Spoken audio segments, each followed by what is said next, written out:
Offseason.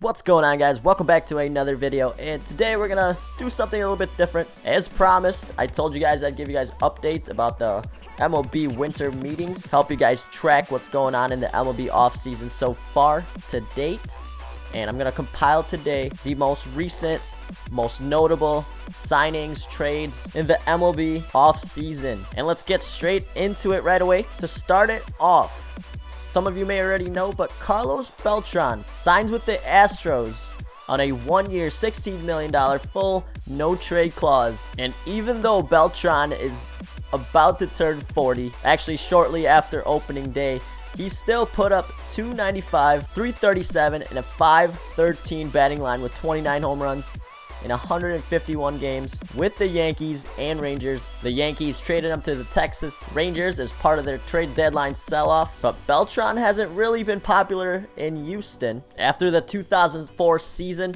Beltran signed with the Mets, and since then, the Houston fans have booed him pretty heavily each time he came to town, whenever he played them. So I guess the fans kind of felt like he just left them out to dry, because I'm pretty sure the Astros were kind of in the playoff race that year. But it's cool to see him back. Beltran wants a ring, definitely, and I think the Astros can give it a run this year. But moving on to the next notable signing in MLB Winter's meetings right now. Well, it doesn't come to any surprise that I'm going to update you guys on some Milwaukee Brewers stuff, but this one was actually pretty good. The Brewers actually traded Tyler Thornburg to the Boston Red Sox, and we got back third baseman Travis Shaw and a couple of prospects in Josh Pennington and Mauricio Dubon, and we got some cash too. So for once, I feel like we're doing something good in the offseason instead of just bringing in all these prospects. Travis Shaw's ready to play, ready to give it a go, and I'm really excited for him to be in Milwaukee. So excited to see him in a Brewer uniform. Not really much to talk about there because it's not really a huge signing. So we'll go on ahead to the next guy, and this is probably like the biggest signing to date. Well, we can say trade, signing, whatever you want to call it. But Chris Sale goes to the Boston Red Sox for second baseman Yoan Moncada for 3 prospects, 2 right-handed pitchers in Michael Kopech and Victor Diaz, and an outfielder, Luis Alexander Basabe. I hope I said that right. These names just keep getting harder and harder to pronounce. But Boston wants a title. Boston wants a title right now.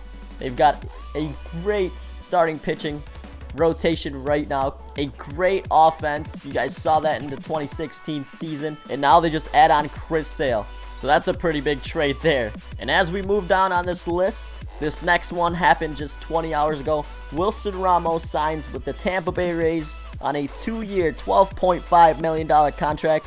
He was a gold this year for the Nationals in MLB 16 this show.